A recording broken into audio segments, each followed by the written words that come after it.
No, I agree. I think there's like very simple, small things they could have done. Little things, if you will. Oh, fuck you. It's the little things.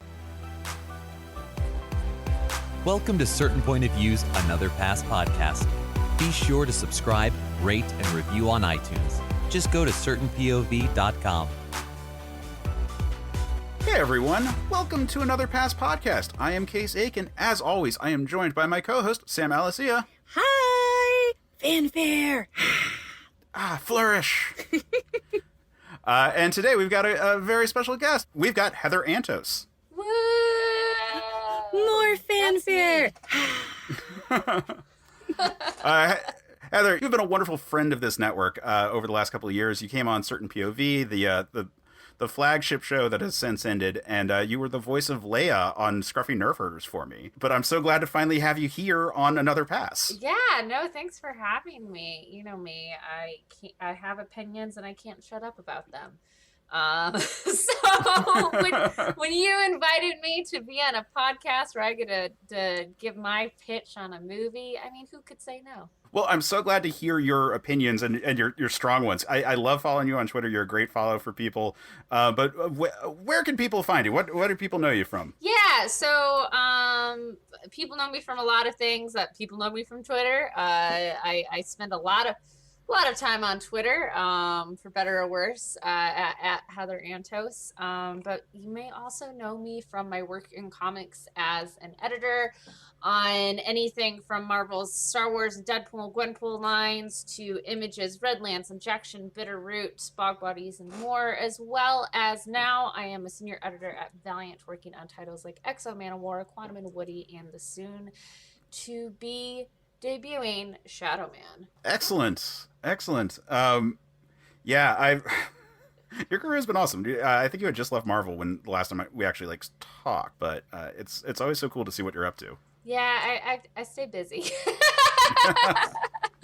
No, it's been a wild ride, but yeah, I like nerddom. Obviously, I love nerddom. I love comics. I love all things geek and people who are passionate about them, right? Like I think that's what's so cool is how passionate fans are about the things that they love, and that's what brings us all together. I mean, literally, that's what brought you and I together.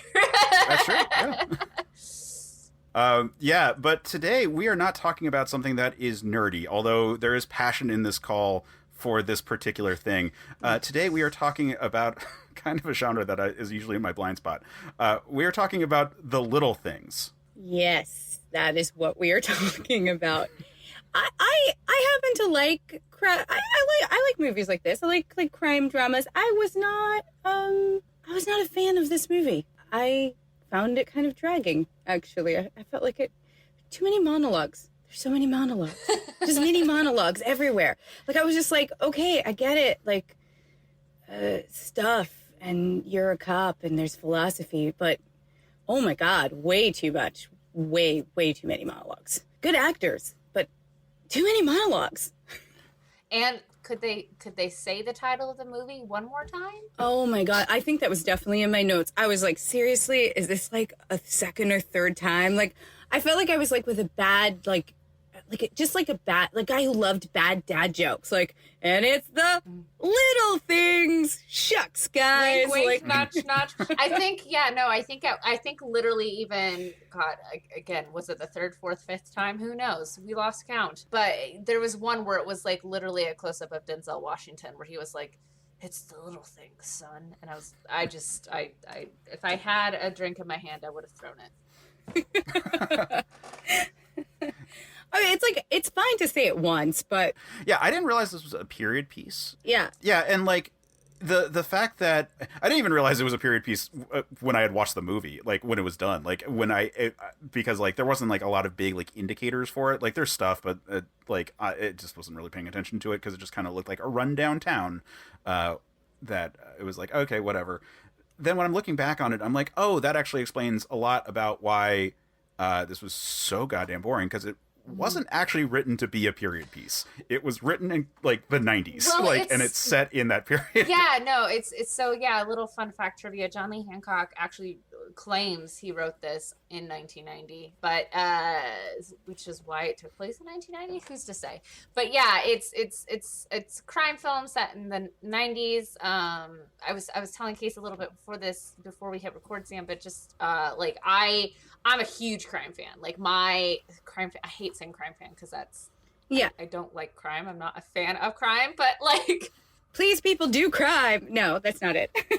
no, I'm fascinated by true crime. And so a lot of my quote unquote free time, I listen to every single crime podcast that has ever existed. I've probably watched every documentary that's out there. I have a very substantial Google Doc of crime recommendations, books, movies, documentaries, everything that I send around people because I'm obsessive and I like to document my obsessions. I don't know.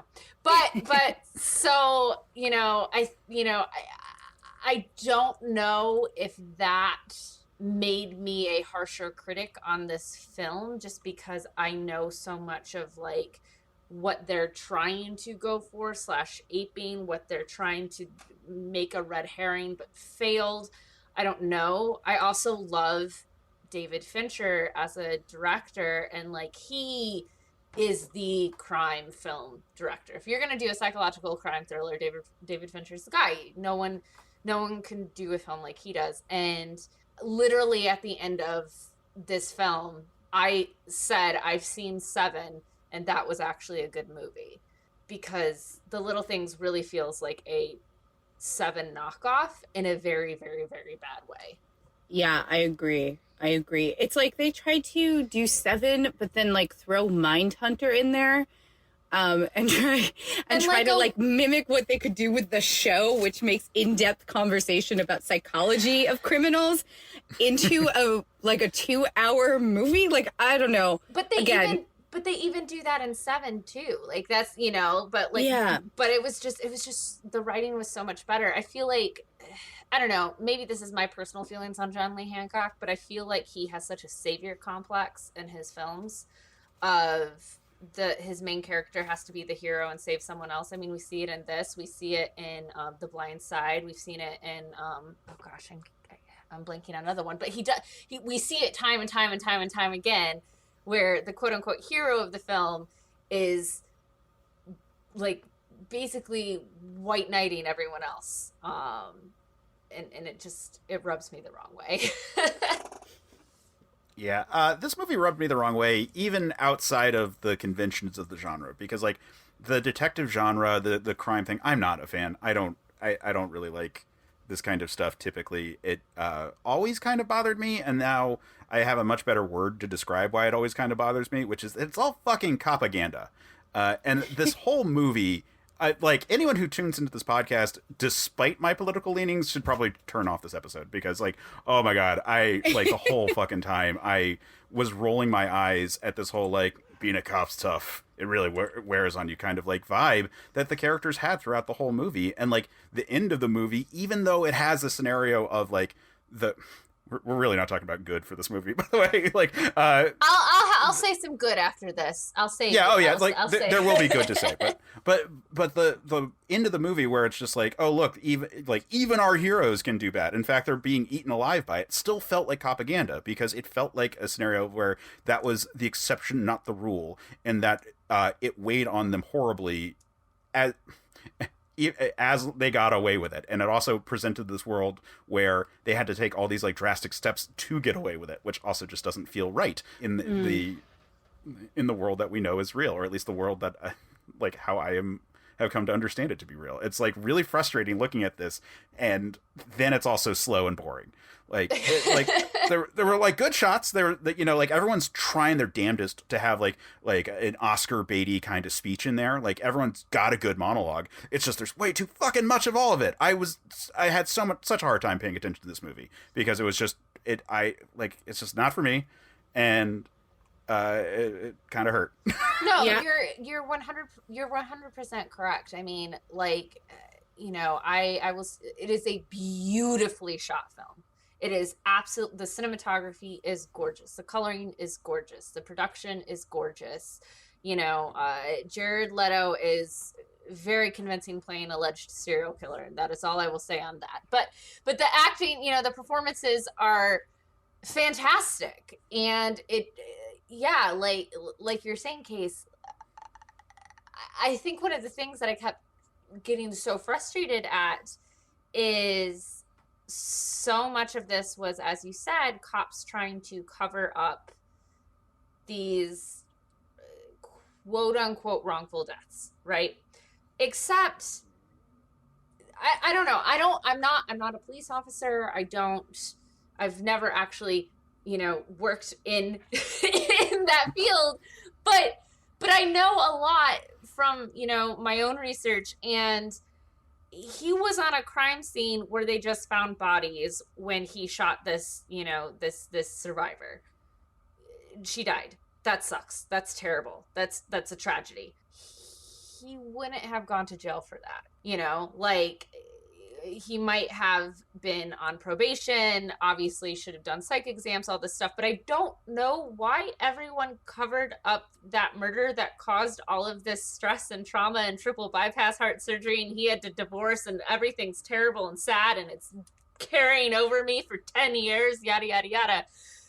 He would, again, it's a tragedy. He would have been fine. Same thing with the murder that Rami Malek, when he killed Jared Leto at the end, he wouldn't, that he wouldn't have lost his job. He wouldn't, yes, again, psych evals, but we all know cops protect their own. This makes them look way more shady than I think they were actually trying to do. And I don't know, maybe I'll talk about this more in my pitch, but if that's what they were trying to do, make them look shady, then they should have pushed further in that direction. I think that's my biggest complaint, is I don't know what this movie was trying to say. I don't know is it about how shame can push you in dark directions. I don't know. I truly don't know what this movie was trying to say, and it said a lot of nothing.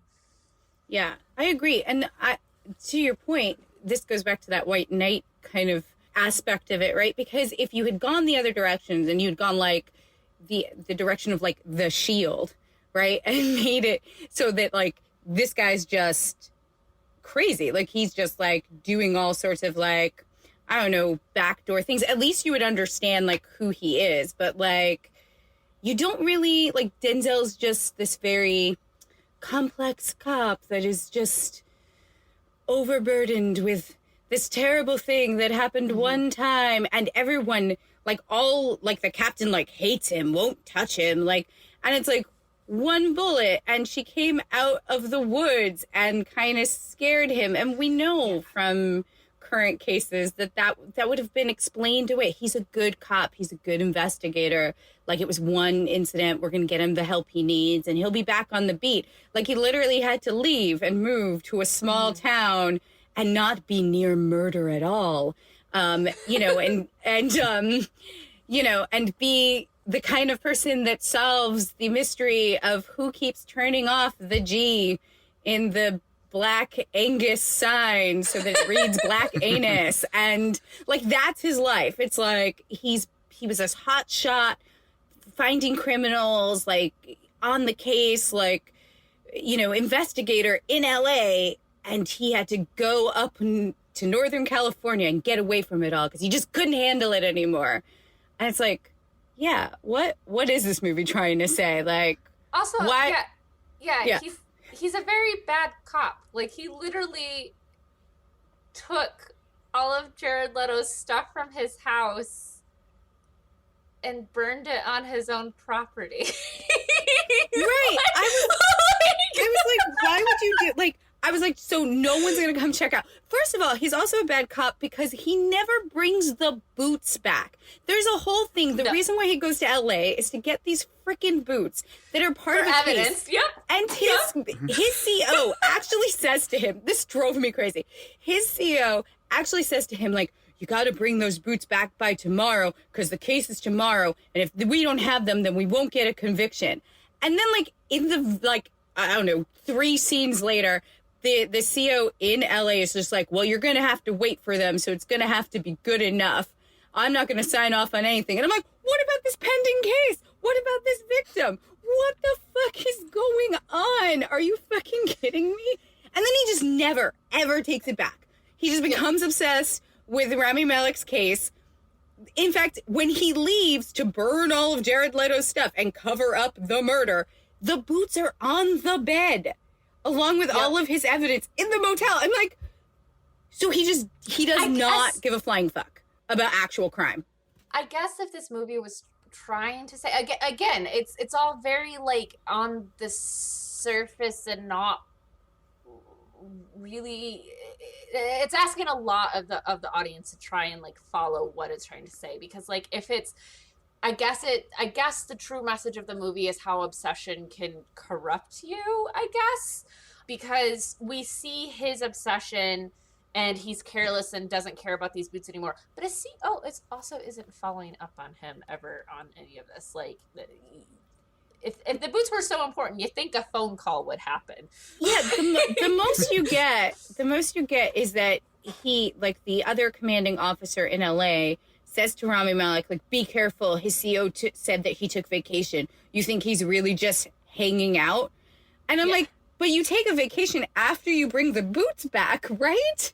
Like, I kept saying that out loud to my TV. I was just like, but the boots.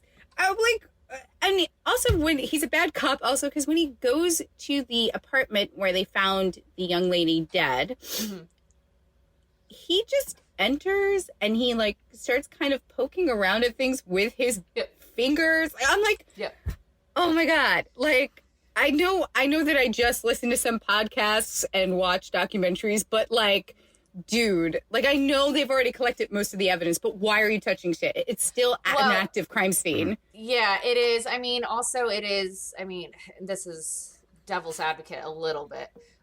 It's, if we want to be period appropriate, it's early enough where DNA still isn't hugely being tested in any way, shape, or form yet.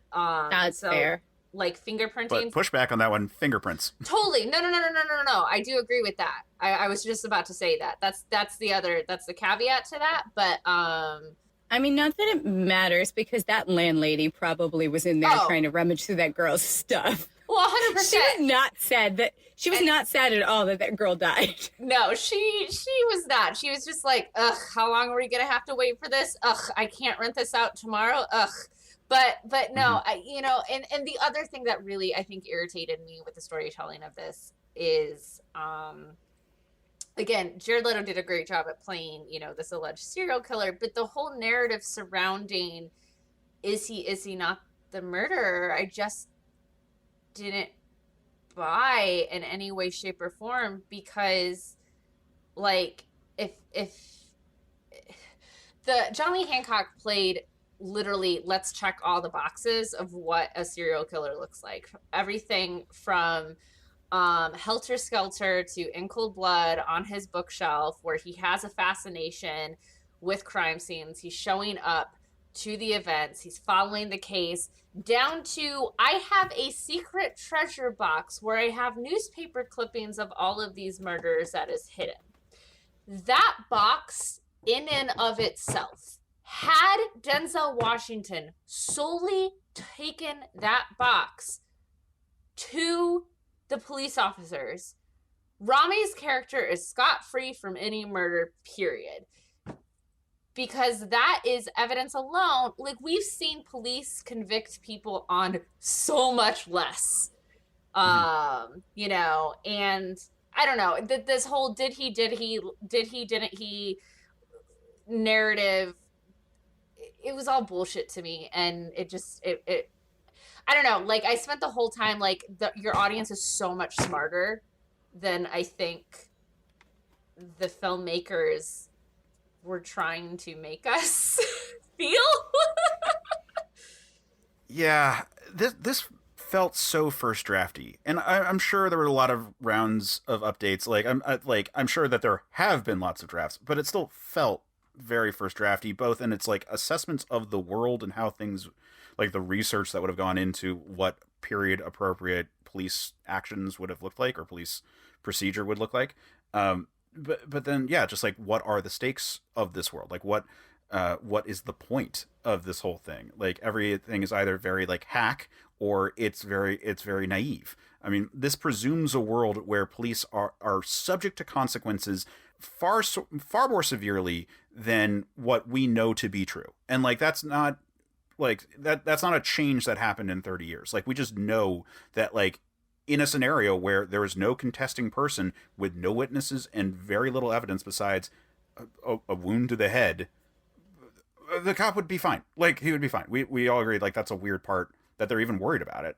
And then so like as a result, having to take these extra steps and indicate that it is a big deal to do something like this makes it feel like, well, what's the point? Like it feels like the world is kind of brighter in weird ways, and that like someone who is a killer is more of like a weird deviant of what the world. I don't know. It, like I said, it feels very naive, where there's like very clear like these are the bad people, and even Leto, who like there should be a question about if he's actually if they murdered an innocent man or not. Like, and while there's a little bit of it, it doesn't feel like big weight on that part. It feels like big weight on Rami Malek's like elements. Like how is he accepting it all? Like it's just so.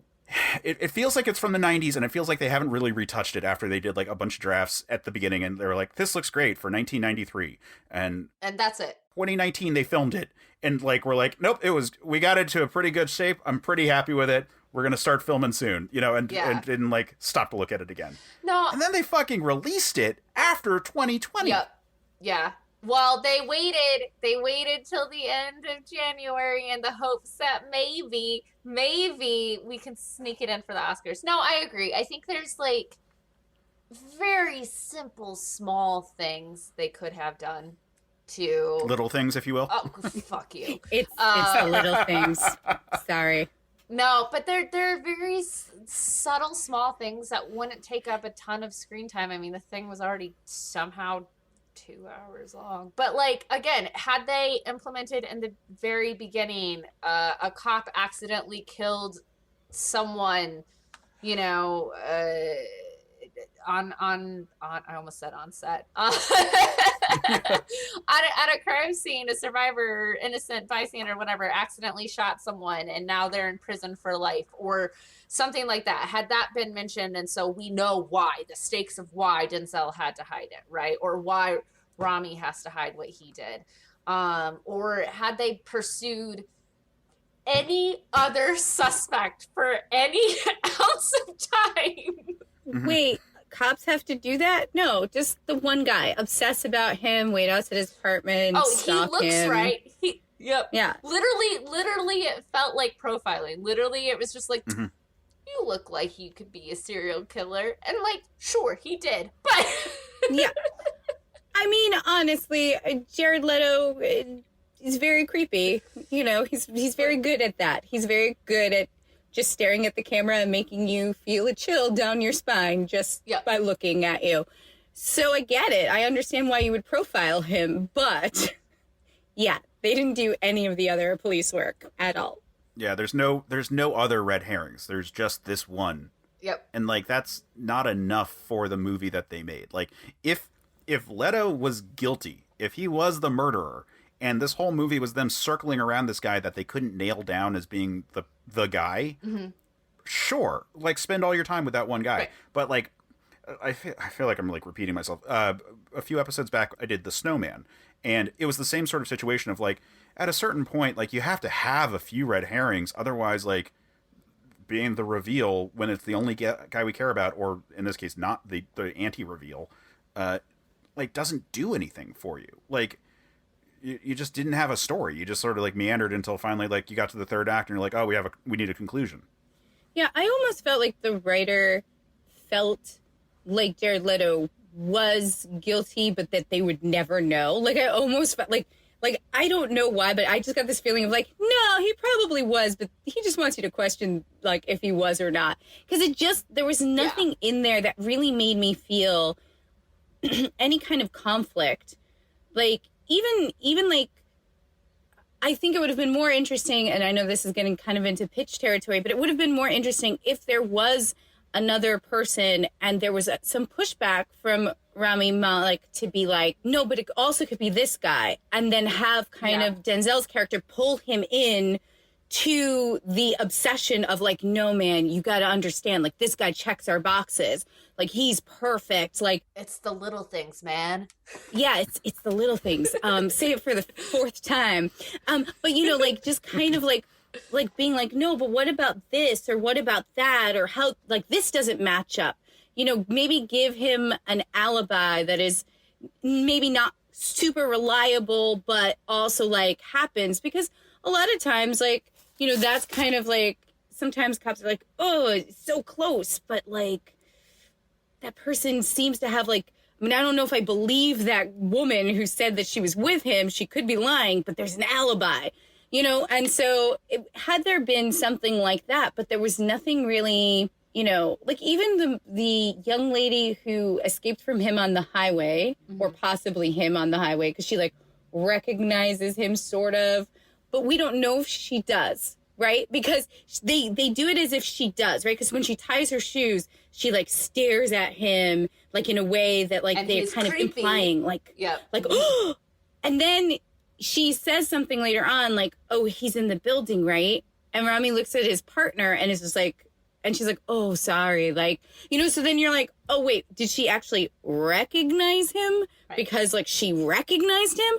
Or is it because the partner was there and she was like, that guy looks super creepy, so he must be the person that chased me. Like, so it gives you that, but, like, it doesn't, I don't know. There's just so many missed opportunities in this film. I agree. I think there are two things. Like, I think maybe they were trying to have a debate on, or try and make the audience feel, you know, when you're a jury in a murder trial, it's beyond a reasonable doubt, right? Well, they're trying to give you reasonable doubt in this. You know, like didn't he, there's no actual concrete evidence. He's just creepy. And he's fucking with them, and he's enjoying fucking with them. But, like, no, you're right on the Rami thing. Like, they introduce him like he's this hotshot guy who just comes in, and then he's sort of just Denzel's puppy the whole time. Like if I was Rami and this old detective who, again, has these boots that he needs to bring back, keeps walking around my crime scene, I'd be like, yo, bro, what the fuck are you doing here? Leave. Yeah, I feel like there wasn't enough of a reason to show his obsession with Denzel's character. Like, there's, like, a line, like, there's a throwaway line that's kind of like, oh, like, you know, kind of lists his not attributes, oh my God, lists his achievements. I was like, that's the wrong word. Why don't I know what word I want? But lists his achievements as like, yeah, he was an amazing cop. He did this, he did that. He caught blah, blah, blah, and blah, blah, blah, right? And kind of like, and he's like, yeah, he was a big deal. But, like, you never really quite understand, you know, it's not like Denzel's character was, you don't like, ever experience it.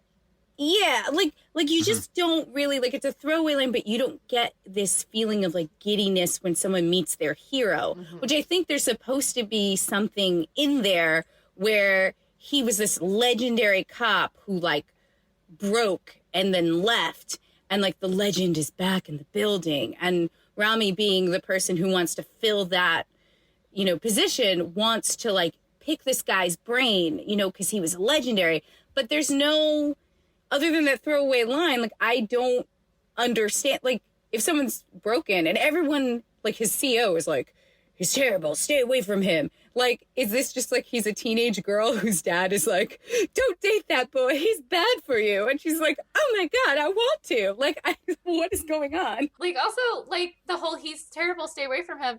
He was so traumatized by this last murder that he had open heart surgery.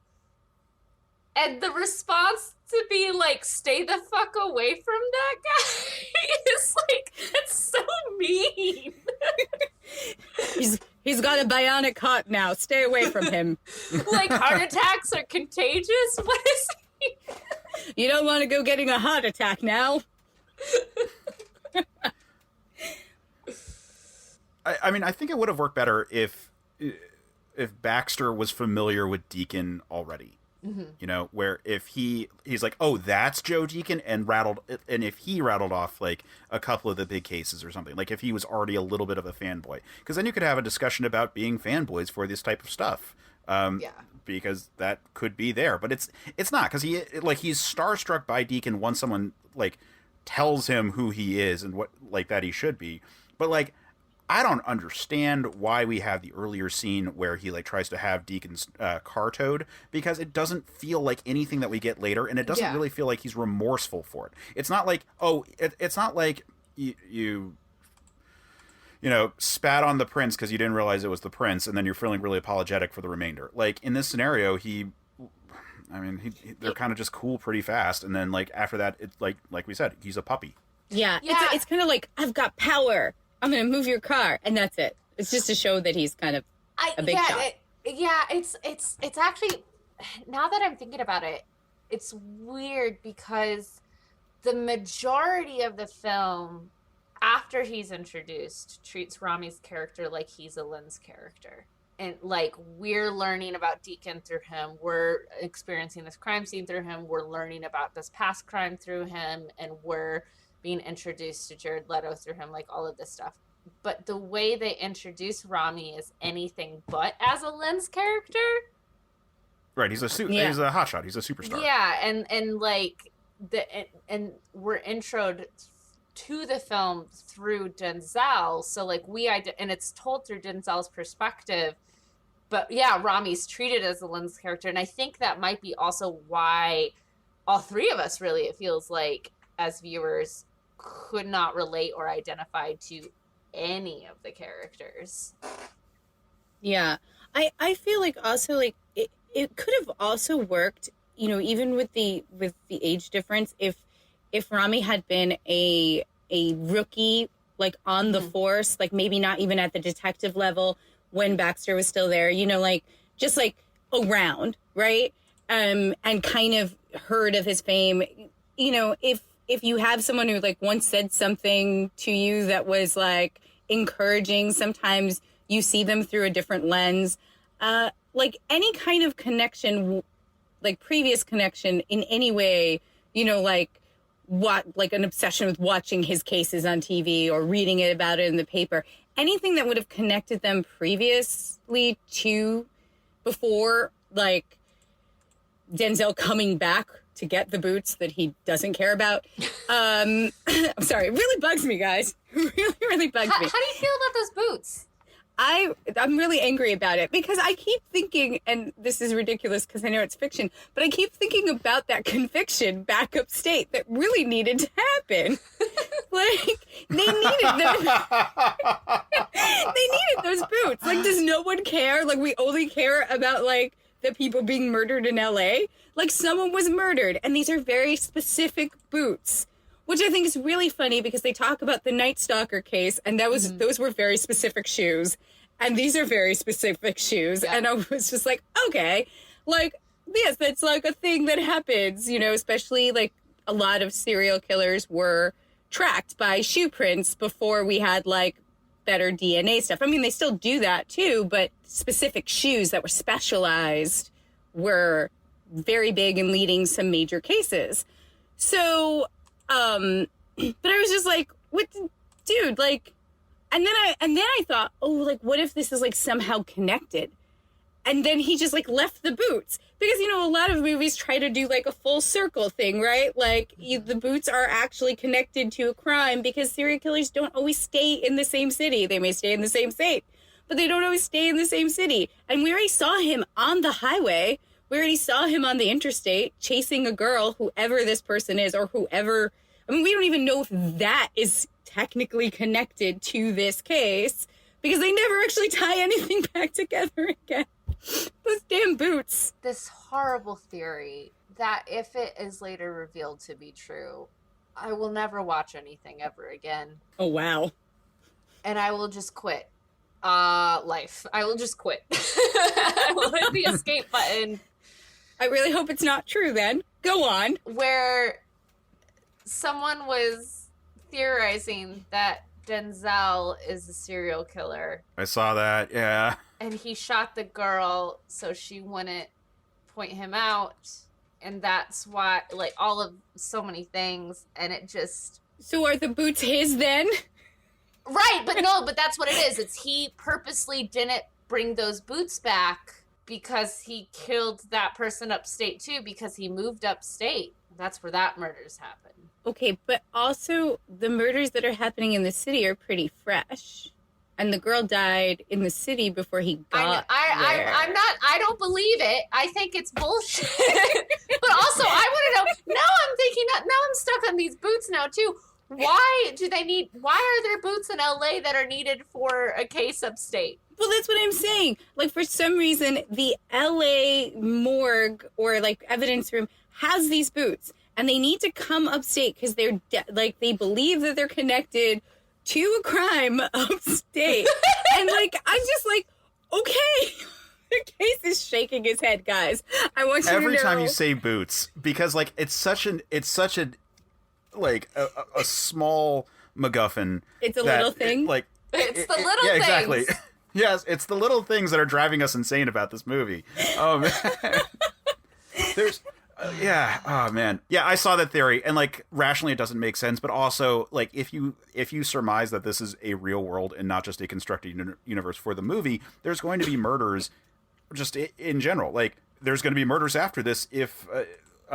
Like if he wasn't actually the killer, like that, they're just going to be more. No, There's going to be murders. He's the only one. Yeah, which makes you wonder, like, is it a world where there are even serial killers? Like the connections they have between these different murders. They did just talk about Night Stalker. Like they tried to like set time and place by, people haven't been this spooked since the Night Stalker. Well, no, I get that, and I get that the concept of serial killers are out there, but I'm saying like, well, maybe maybe all these murders aren't connected because they talk about how a lot of them have like distinct differences between them that have like, yeah, you can draw a connection, but they're all like part of that's just geography, which by itself isn't necessarily sufficient. Yeah. I don't know. Like at the end of this movie, like was there ever a serial killer at all?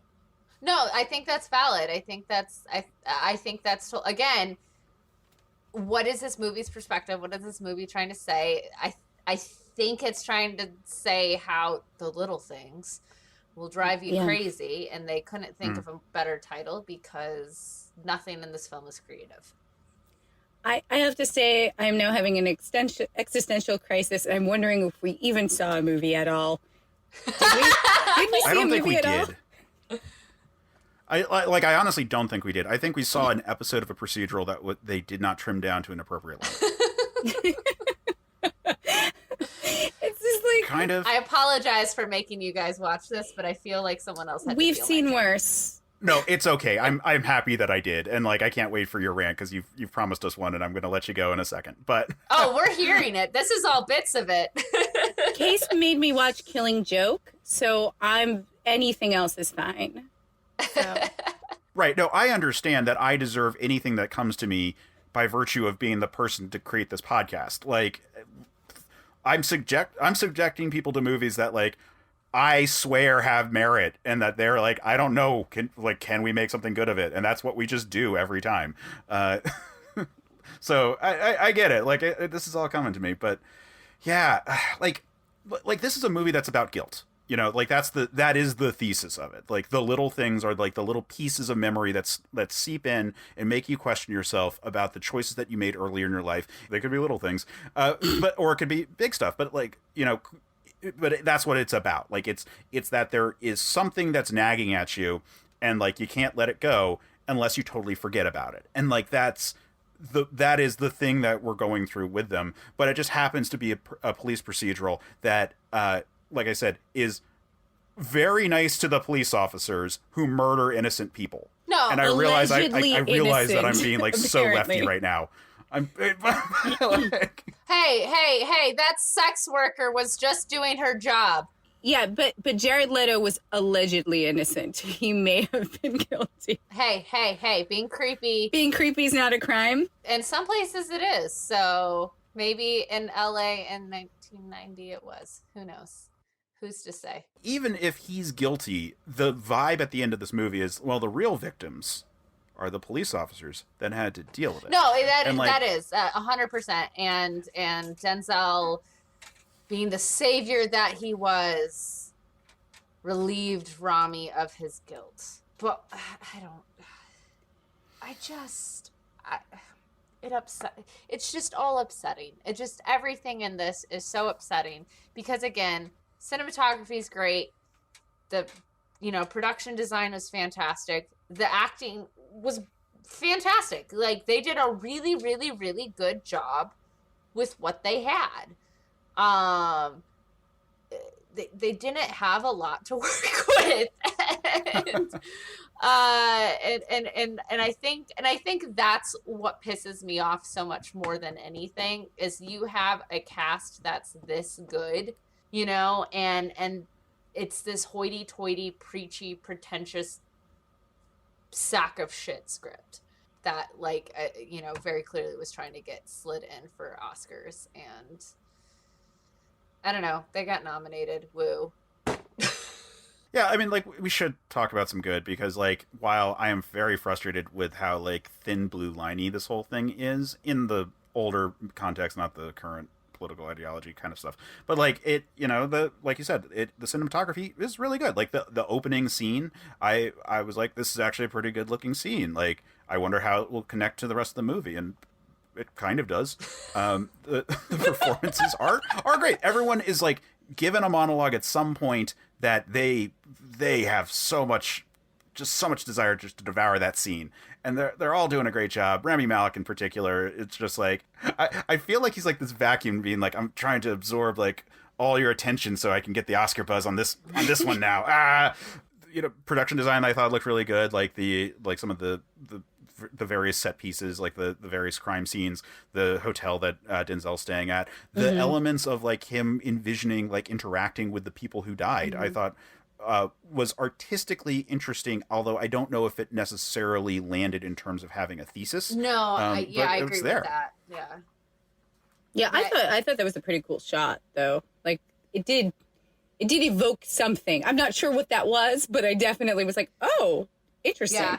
It was discomfort and eerie, right? Like, it definitely provoked a visceral reaction of some kind, but I agree, Case, that, like, I don't know, I guess, again, showing how delusional he was and obsessive he was and how far it's driven him that he's talking to dead bodies now. Like, I guess, like, I don't know. But the one scene that really stood out to me, performance-wise, was the scene where we see Denzel go back to his old house where his ex-wife is. And it's one of those quieter moments where, not really plot isn't happening really. Like, this is purely a character developing moment where we see so much restraint from Denzel. You see more in the quiet moments where he's not saying anything than when he's actually speaking. It's, reading between the lines of how much he misses his wife and how much he misses the life that she has. And she has the house and the perfect lawn and the husband and going to the job and everything's great. And you can tell that she pities him. And, when she leaves and he turns and he, like, kicks the tree or the leaves or whatever that's there, and, like, how much anger he has at himself for not being able to let go. And very, Denzel doesn't get to do a lot of quieter stuff like that. We normally get to see him be loud and driven and angry. And so that was really cool to see. Yeah, I loved that scene. As awkward as it was, but it was supposed to be awkward.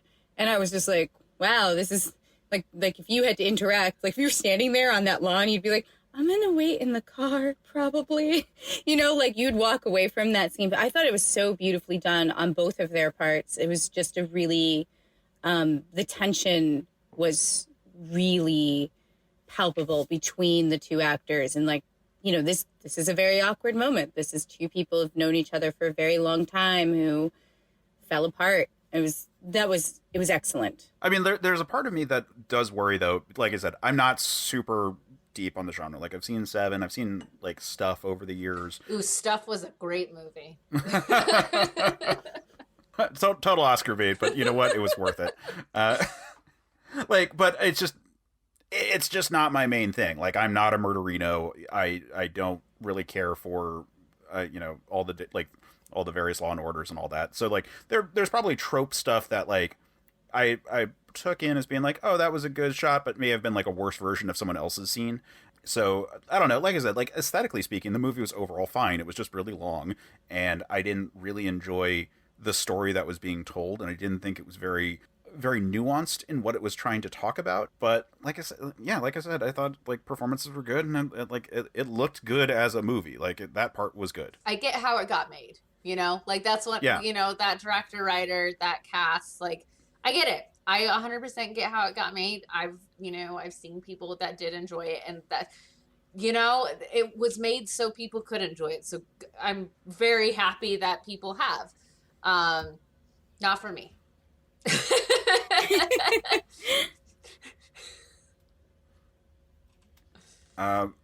So Heather, Uh-oh. when you suggested this as a movie to talk about, and I hadn't seen it, you had a very impassioned stance that you would be able to spin perfection out of this thing, or at least greatness out of this thing.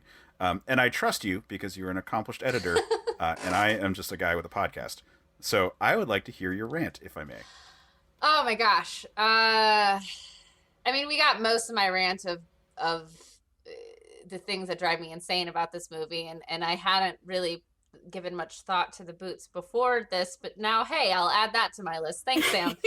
You're welcome. It's your list of the little things, the boots. It's the little things. It's, you got to come back to those. I do. I really do. And this list has gotten quite long. It's a lot of little things, let me tell you. It's a lot of little things. No, like first and foremost, I would really just give this film a perspective, and if that is, guilt, if that is his guilt, then his guilt should drive the movie, more so than be, it felt present, but he wasn't really super active. We saw him be active. Well, that's not true. He was active, but his actions didn't really account for a lot. and I don't know. I can't decide how I would change a lot in the beginning, aside from really definitively, is Jared Leto the guy? And can they just not pin it on him? Right? And either that is shots where we, the audience, know that Jared Leto is the guy, but the detectives just can't, whatever. Like some clue, maybe some item or some specific thing where the detectives say, the shoe, or because we're going to bring it back to shoes because that's all the LAPD know about. That's it. Fancy shoes. That's it. That's all we know about. Some shoe that we see that Jared Leto has and discards or whatever. Something with the car specific. Who cares? I don't care. Doesn't matter. Just something concrete. But the one shot I think that pissed me off more than anything at the end, and where I really, really, really, really, really, really, really just kind of flipped the table, lost it, was when, and it's that savior moment. And again, I think it's that I hate more than anything is this well, I lived a life of suffering, but I'm going to make sure Rami doesn't, because no one can be accountable in this fucking universe. I think that's really what we've learned, is no one can be accountable. We all have to have our little secrets and hide our guilt. And God forbid I go to therapy because it's the 90s and mental health isn't real then. But we see we see Rami get the hair clip, right? Or hair tie, or whatever, the red haired something. Yeah, the like red beret. Beret, that's what it was. That the mother of the missing girl, which also, by the way, we don't know that she is dead.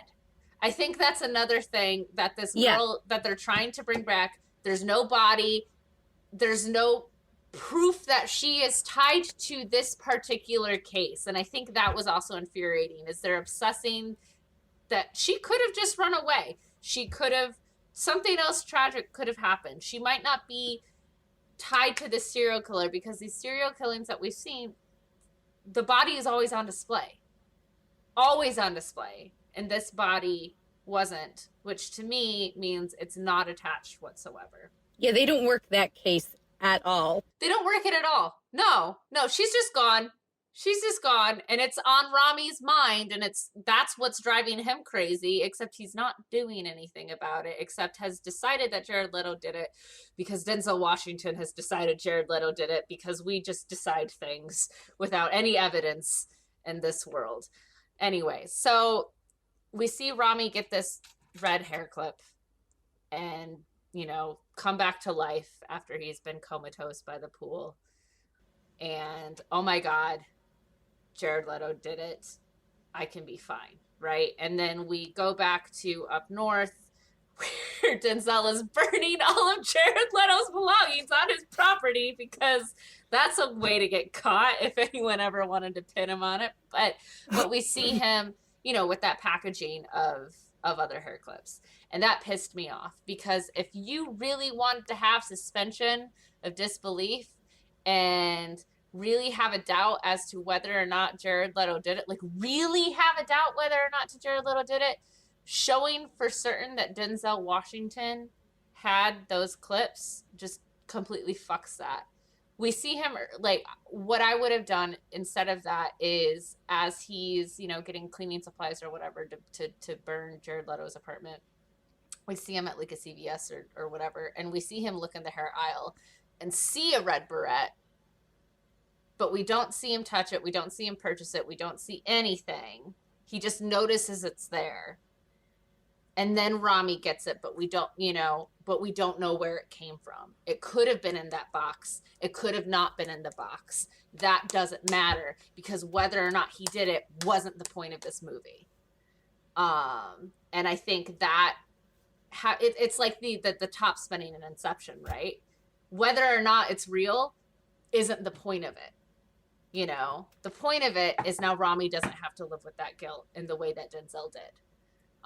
But instead it became about how Denzel saved Rami, even though Denzel is the entire reason that Rami went down that dark hole in the first place. So it's a Schrodinger's red beret for you. Yes. Does it exist? Does it not exist? Is it in the box? We'll never know. What is in the box? What's in the box? Again, at the end of the movie, I've seen 7, and that's a good movie. Yeah. Sam, do you want to go, since I'm apparently not allowed to go before you anymore? You just come up with such good pitches, especially when there's movies like this where I'm like, there's a lot. Like I said in the beginning, again, I don't have my notes. What I would do is I would give them more of a connection in the beginning. Not sure exactly how I would establish that connection, but it could be something as simple as like, Rami was a rookie. He helped out with one clue that actually helped Denzel figure out a case. And he was like, good looking kid. And there's like a memory of him remembering that and being like, oh, he's back. Like he's here. And people being like, oh, but you know what happened to him. And be like, yeah, I know what happened to him, but wow, he's back in town. Like kind of give me a connection between the two of them.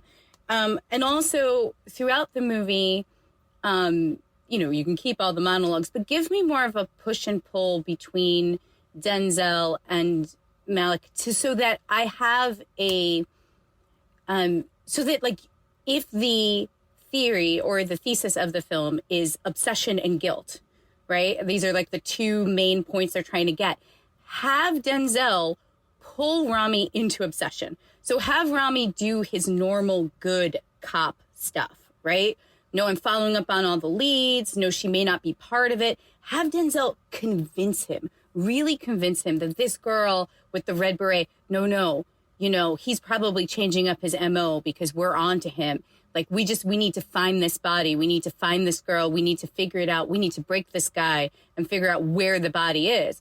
Have the push and pull. Have another, person that's a possible suspect kind of come in and watch like Denzel work on Rami to kind of dismiss that person so that it becomes about obsession. It becomes about Denzel's obsession with solving this case to absolve him of the guilt of the case before that he failed on. Like, this is his chance at redemption. Give him that, like, kind of very, like just using this kid that thinks that he's, like, once really looked up to him to weasel his way onto this case. And in terms of the end, I mean, you could keep the red beret. You could even, like, have Rami murder this guy who's possibly innocent. I say, instead of have them hide the body and do all the things like make this guy disappear, turn in the evidence. Have Rami take full credit, newsreels, whole thing, da-da-da-da-da-da-da-da. Have Denzel know, maybe make it so that, like, this guy was innocent. Maybe Leto was absolutely, you have to make that decision. Like, the writer has to make the decision. But make him innocent and make it that Denzel basically to solve the case, solve it, have him basically frame this guy and then walk away.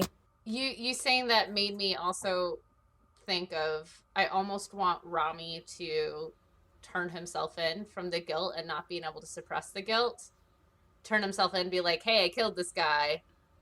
And then almost nothing happened. Not nothing happened, but that, the police are like, shit happens, we'll figure it out, blah, blah, blah, blah, blah. And he can live and continue his life and have a career, and Denzel almost loses it even more. Yeah, absolutely. There's actually, like, a moment where, like, in the middle of the movie, possibly to add tension or pressure, like, the captain, like, says to Rami, like, we've got 4, maybe 5 girls out there, and the press is, like, chewing at the chomp, like, at the bit. Oh my God, I can't talk. And so, like, to me, it's like, well, Rami killed this guy, and like, Denzel brings all this evidence, quote unquote, in. Why wouldn't the LAPD just be like, listen, you're a good kid. We're going to take care of this because this is the guy. It's probably the guy. Listen, you don't even have to worry. The red beret's in here. He's got all these clippings, helter skelter. We saw that guy. He was also a repairman, like, and he's dead. So we're just going to tell the press that this was the dude. Like, that makes sense to me. Like, that's going to happen. So Rami could totally turn himself in, totally be like, I've turned myself in. I'm terrible. And everyone could be like, no, you got the guy. And I'll be like, no, I didn't get the guy. No, you got the guy. And just, like, kind of gaslight him into believing that he got the fucking guy. Well, again, that's what I think in reality would actually happen. And I think that's one of the things that infuriated me so much. Yeah. Yeah, like, that feels like a convention that would be written for a script within the last 5 years, as opposed to one that's 30 years old. Roll your eyes a little harder, Case. I can't stop. No, I mean, that's pretty close to what I was going to say. Like, the fact that the end of the movie is like, all right, well, everything's done. Let's hide the shit and walk away. I don't think it should happen that way. And, like, I think this movie, while yes, it's too long, I think it ends too soon. I think that if I was going to be trying to craft this into something a little bit more workable, I would move the death to the beginning of Act 3. And I would have Act 3, the twist of this movie, be that dealing with the fact that this death occurred. And, like, I think that the script that I would like would be one where it's like, yeah, the police union kind of bullies them into, or, like, Sam, like what you said, gaslights them into being, like, taking it as a scenario of the mission's accomplished, everything's done. Like, you jumped the gun, metaphorically, and not with a gun murdered the guy, but, like, but he was the guy. Like, you got the right guy. But I don't think that that's the script they would have written. Like, this just doesn't seem that way. But I do think that them kind of just getting away with it and, like, presenting all the evidence they have and everyone finding them innocent should weigh on him. And like if we have like I think that if they want to talk about the guilt and how the little things eat at you and the little things are what gets you caught, have him spend some time after this happens where we see him being weighed on, and maybe they get into arguments. Maybe there's more that happens from that, from their connection with each other. Because like the other weird part is that while Baxter to Deacon are well, Rami to Denzel is so like such a fanboy puppy dog for the majority of this, they actually aren't investigating stuff together that much. And I would like more time with them together, and maybe that's where the friction really happens. Like maybe once they're actually working directly with each other, especially once, you know, Leto is dead, like then maybe that's when like they both get kind of burned on each other. Like Denzel's like insistence of like, no, we did do the right thing, or whatever standpoint he takes, but like have some conflict between them arise from this all, and like really deal with that guilt, and not just sort of say like, you can do a bad thing and maybe your friend could be nice and just tell you that you didn't do a bad thing, and then you're good. Like that resolution comes around so easily at the end, and I would rather like spend time really like dwelling on it. Yeah, I actually, that would give an opportunity for a stellar scene between the two of them, where Rami kind of can confront Denzel and be like, this is what we're doing. Like, we don't even know. And he can be like, we do know, because we have to know, because this has to be the answer. You know, and it can be like one of those things where you're questioning your hero. Because, of course, in my thesis, this is a hero, you know, like a hero worship thing. Right. And so it could be like a really like beautiful moment, because it's like a moment where you start to lose faith, right? Like you kind of face it, and then they can like go their separate ways, kind of like a breakdown of what that was, because this is the truth. Of course, that's also like, is this the truth of policing in America? But, you know, I don't know if like that's where, but it would have been really good. And both of those actors could pull that off. You know, like Denzel could still defend the, like, you do what you can and you do it as best you can. And you try to catch up on everything, and you try to like, you know, stem the tides of crime. I don't know, something dramatic. And, and, you know, sometimes you fuck up, like you're human. And Malik's like, but like, is this really like morally good? And he's just like, what the fuck is morally good? Like, sometimes people die. Yeah. I don't, sorry. I'm sitting here thinking again, because I'm still just so perplexed on like, what the fuck is this movie's thesis, and what is it trying to say? And this will haunt me until the end of my days. But like, so if it's guilt, right? If and I think we all agree, like, guilt is what's driving a lot of this. And but if it's guilt, and what is guilt, and how does guilt impact life? The thesis statement of this film, because Rami doesn't relax until he gets proof of, you know, being able to be guilt-free, proof that he did the right thing and killed the murderer, right, with that red beret. Mm-hmm. And then is the movie saying you can't ever forgive yourself, and you can't ever, like, you need concrete proof and evidence to let go of a guilty conscience? You know, like, you can't ever just overcome and grow and forgive yourself and move forward. No, you actually have to, or you become a fucking loner, isolated wizard in the woods, I guess. But like, yeah, and you burn people's possessions in a garbage can you keep outside for burning people's possessions, as one does. Right, mm-hmm. That's what I learned. That's what I learned from this movie. Right, that's what this film told us, is we're not allowed to forgive ourselves unless we know for sure, or unless someone manipulates us into knowing for sure. Otherwise, we have to hold ourselves guilty and punish ourselves for the rest of our lives. This movie is a Catholic stream. Yeah, everyone get out your flagellating whips.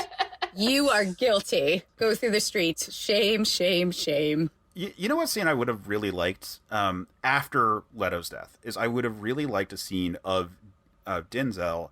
Man, we really just like every now and then I'm trying to like use character names, but it's such the just the actors. of Denzel, and like we're here for Denzel in this scenario, point by point, going through his previous cases, like the stuff that happened in the before times, like, and explain how like all of his cases are so riddled with holes. Like go through and explain every single thing that if he were a defense attorney, what he would say and respond to it. Like I would love for him to sort of explain ultimately, like the truth can be spun in so many ways, and that even if you think you have a perfect like understanding, you ultimately don't. Like, and use that as an example then to like discuss this particular case, and why you need to sort of like grow the ability to move on past it somewhat. I don't know if that's ultimately what we would get with this particular movie, but I feel like in a scenario where we spent more time dwelling on the guilt about getting obsessed with these cases and potentially doing terrible things in the name of solving these cases and then not even having an answer, we kind of need to spend some more time with Rami getting that lesson and not just saying it's the little things that get you caught, as if like that means anything. And I think that that it's the little things that get caught. It's the little things is that it means nothing in that movie. Every time he says it, like as a viewer, I was like, is that supposed to mean something to me because it's the title of the movie? I don't know what this is supposed to mean. Yeah. Yeah, like what if every case he cleared, he has one lingering question about? And, you know, they talk about like this great career that Denzel had, 15 years, more, more closed cases than any other person on the force. Like, if every single one of them, there was something nagging at Denzel about it. That, like, oh, but in that scenario, like, yeah, it made, for the most part, sense, but how did he get into the building? Or, yeah, but, like, we think that they probably knew each other, but we don't have, there's no evidence that they did. Like, if each case had something that was perpetually nagging at him, and that we saw that the reason Denzel is the way he is today is because he's carrying all these little things that are weighing him down. And like this was his like speech to Malik to remove, like to let go of that burden, because otherwise you are just going to be destroyed because I am currently destroyed. That would be more interesting than the kind of like fixer kind of like he Tarantino-esque character he is at the end. Yeah. Yeah, he definitely fixed the whole situation for him. Also, I would have treated the line, the little things, like people who want a PG-13 rating treat the word fuck. I just found one really great place to place it that really mattered. Yep. And I would have made sure that it landed so that the audience definitely heard it. And maybe it would have been in the moment where Denzel is, you know, if we get a moment where he's talking about how the things ate away at him for years, or how this last case has, and the guilt has eaten away at him, and kind of get this emotional, which of course he could do so well, moment where he's kind of going down that experience and says, you know, and at the end he would be like, it's the little things. It's the little things that eat away at you, you know, and then you would get like this moment of like, oh, the title, you know, and something like, but like at the end of the day, like it's just like said so often that it just means nothing, you know, like it just doesn't, it's just like it becomes a wink and a nod. Thoughts and prayers. Exactly. So I would definitely, in my revision, like make the writer choose one place to use that. One. Make it count. And make it a deleted scene.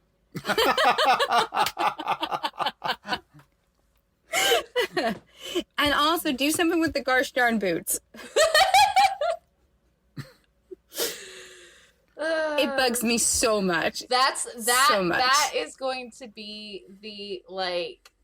That's now I want the like the epilogue rolling, you know, short film in the credits that we see. Just the case up north. Just that the like assistant or legal assistant who's waiting for those boots to show up and what they do.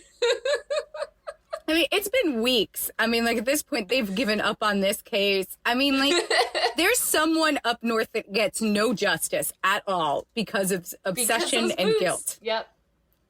Mm-hmm. Like, and again, like the weirdest shot for me.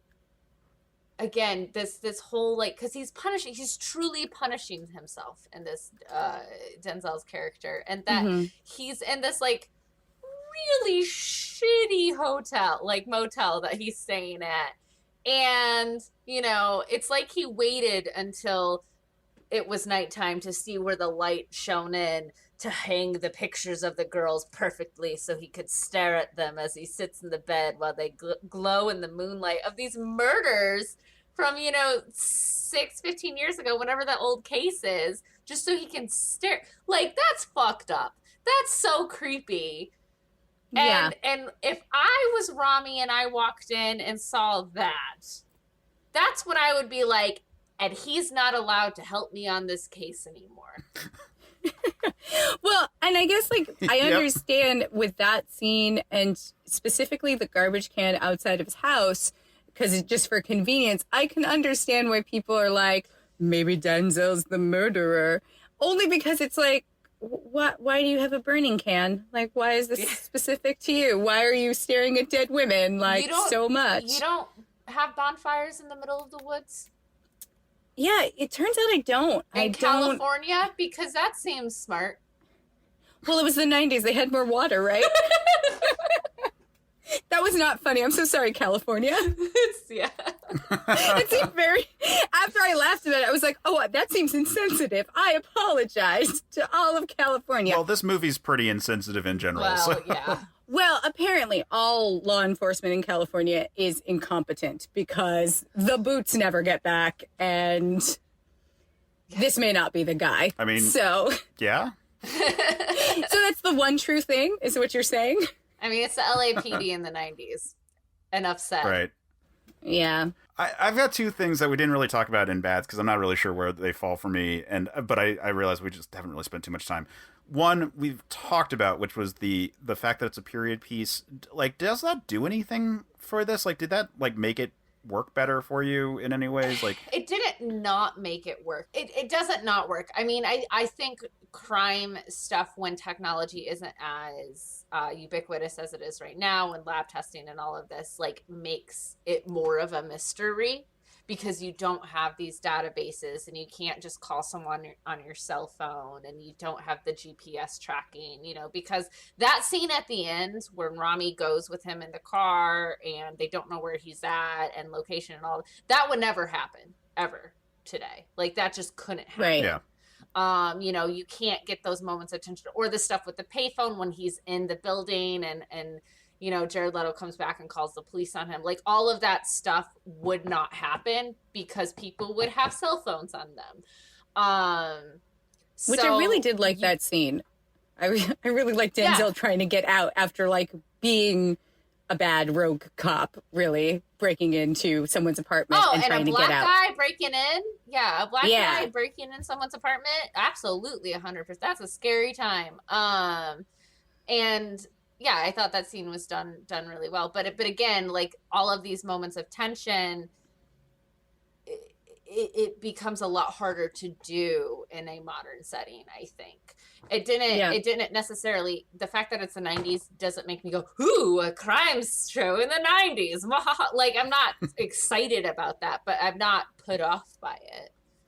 Yeah, I felt like they did some stuff, but I was not really sure where it fell. I noticed that the cars were definitely older models, but I couldn't tell if it was late 80s, early 90s for me. I was just and after I looked it up, I was like, oh, okay. Because cops technically did have beepers starting in the 70s. So I was just what era is this? When am I watching this? It's definitely after some 80s pop songs, because those were on. And the Night Stalker exists, so it's definitely after the 80s. Yeah. So post 86. That's just basic things that someone who watches way too many crime documentaries would know. And so I was just so I was kind of while I was watching, it was 89 to 93. It was a little distracting for me trying to guess, but then I was stop trying to guess. Just know that it's somewhere along that line, and just watch the movie, Sam.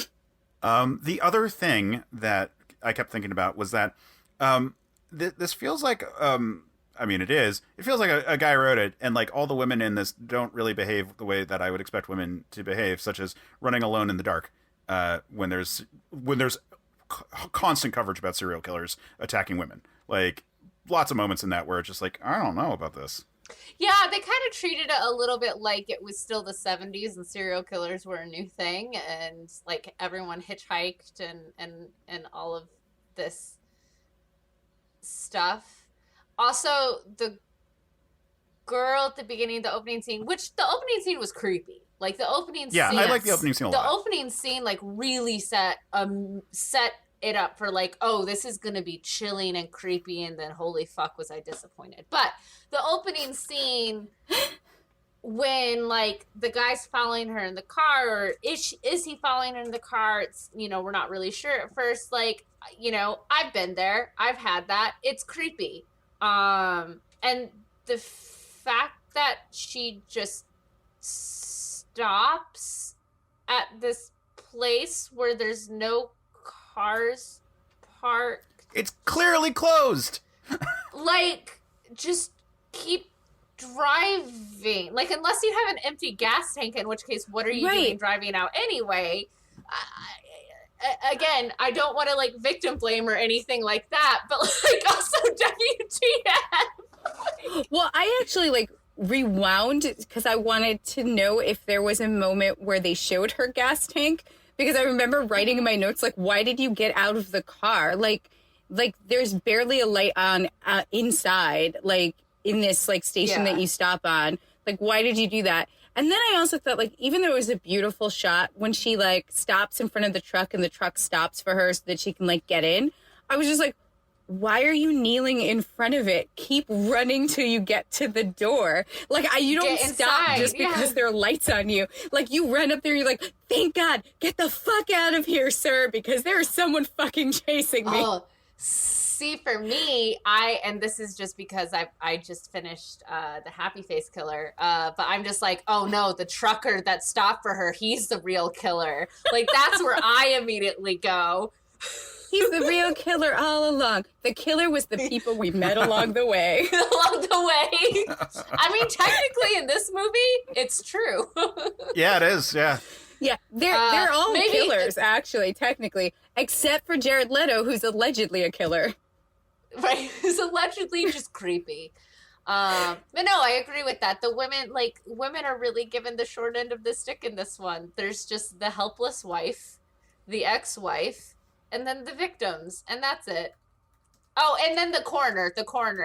Yeah, and the coroner and the partner does the one thing where she tells the person that the suspect is in the building. Yes. And the coroner who covered up everything. Also, everyone who's guilty in this, again, they're punishing them. Why would you have a bullet on your keychain as a reminder? Like, why are you carrying this evidence around if you're so fucking, like, burdened by it? Yeah. The people in this film are crazy. They're all crazy. That's what I've learned. We're all crazy. They all need help. Therapy is great. And thank God it's LA, because they're going to soon be just swarmed in therapists. And weed, which I think will also help the situation, because they'll be able to calm the fuck down a little bit. Yeah, just it'll be a better world. Just wait 10 years. Yeah, not that the present day is a better world necessarily. I don't know. I don't actually know which way I would go, but I was gonna be like, somewhere in the middle. Somewhere in the middle. 10 years from then, but not a full 30. No. Right. No. It would be nice if this was a better world. If we could be like, empirically, this is a huge step forward. Everything's changed, and you know, police are great now. And murders don't ever go unsolved. It's great. Right. Yeah. Especially police murders never go unsolved. Never. There's never any question about it. We always just have like very good evidence to speak to it, and there's no one who ever just like gets hired after being fired for misconduct or anything like that. Never. No. I'm so sorry. I can't just. It just makes me so angry all the time. It's fine. I'm angry about it too. Yeah. But you know what I'm not angry about? I'm not angry that you joined us, Heather. I very much appreciate you coming on the show. No, this was super fun. Thanks for having me, Sam. Great to meet you. Oh, yeah. Nice to meet you, too. Come back anytime for any other have thing. Me. Yes. Come help us edit other movies. Anytime. I'm all for it. Maybe next time we'll pick something that isn't so rage-inducing. Maybe. Yeah, because it's fun to talk about fun movies that we want to tweak, but it's also fun to talk about movies that make us mad and try to speculate on it. Because I think again, this feels very first drafty, but I think that we had a lot of good suggestions that would make it feel like something that you could actually put out watch into the it world. a second time. Yeah, that would be a lot of fun. Movies that you could watch twice. You know what would make this movie better? Case. Penguins. Yeah. I agree with that. I don't know where you'd fit them in, but have them go to the zoo. Have someone murdered at the zoo. Yeah, I was going to say you just have to go to the zoo a bunch. Like that, you could make some whole thing about like Rami Malek's kids. Maybe like that they have to like go to the zoo, and that's where like Denzel bumps into them all the time, and they have a deep conversation about the little penguins that they're looking down at. Yeah. Or maybe penguins are the only... Yeah, that would make it a lot better. Penguins are the only thing that make Denzel happy, so that's where he goes. It's where he goes to solve crime, to think about crime. I can relate to this. It would make it a perfect movie, in my opinion. It's kind of perfect. The coroner has been in a lot of stuff, but one of the big things was she was on Crazy Ex-Girlfriend, and there is a great song about going to the zoo to relieve stress that happened in season 4. Amazing. But yeah, so Heather, again, thank you for coming on.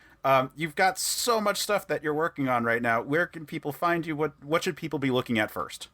Oh my goodness. The best place to keep track of my happenings, I guess, is at Twitter at Heather Antos. You can also follow me on Instagram at Heather Antos, or my art page, which is at Heather Artos, because I am clever. Yes, check out my comics.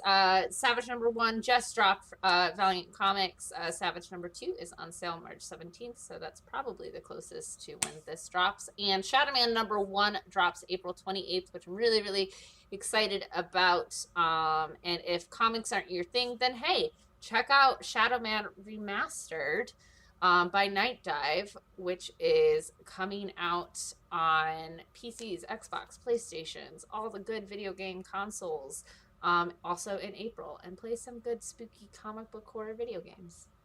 Yeah, that sounds fantastic. I remember Shadow Man from back in the day, and I didn't know it was being remastered, so that's great. Yeah. You went to school together, right?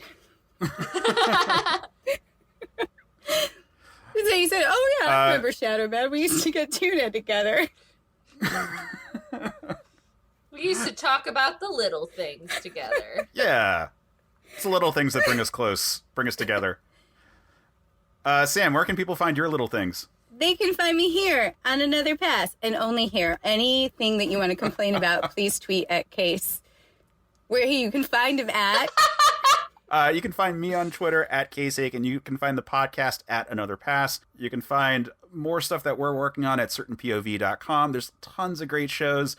I'm going to give a shout out to Panelology. It's one of the new shows on our network. It's comic book based, which is a lot of fun. Alex has been a part of the network for a while, but he and his like all the people on the show weekly go into all the releases that came out, and also look at solicitations for future stuff, which is a much more broad in topic and up to date in material than any of the other stuff that we've got going on, and more so than the usual comic fare. So it's a great show, Panelology. It's at certainpov.com. Also at certainpov.com, you can find a link to our Discord server. We are currently having the call on Discord, but you can just come hang out, share memes, talk about latest episodes, talk nerd stuff. By this point, when this comes out, Falcon and the Winter Soldier will be deep into the show, and we will definitely be talking about spoilers in our spoiler thread. So come, please. It's a lot of fun. Sam, take us home. Let's just all go home. No, next episode, we'll be talking about Highlander 2, The Quickening. But until then, if you enjoyed the show, pass it on.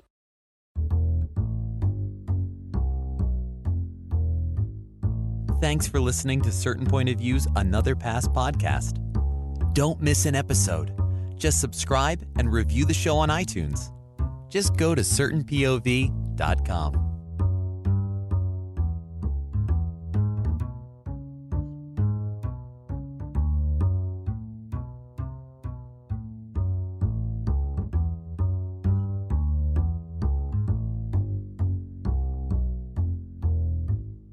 Yeah. All right. Yeah. So Sam, before you got on, I was just saying, like, this is not really my genre, but we'll see how this one goes. I'm kind of excited to hear Heather's rant. Yeah, I left all my notes at work, so that's great. So yeah, we're winging it. When Matt was like, "Hey, I love editing Sam's episodes. He's gonna hate this one." So, sorry, Matt. Sorry. It's not me. It's Discord. It hates me today. I don't know why. Hi, I'm Matt, aka Stormageddon, and I'm the host of CPOV Autographs at certainpov.com. It is a bi-weekly interview series where I interview folks from all over the arts, from writers to comedians to magicians to musicians, even actors, historians, podcasters, pretty much anyone who's willing to chat with me for a little bit.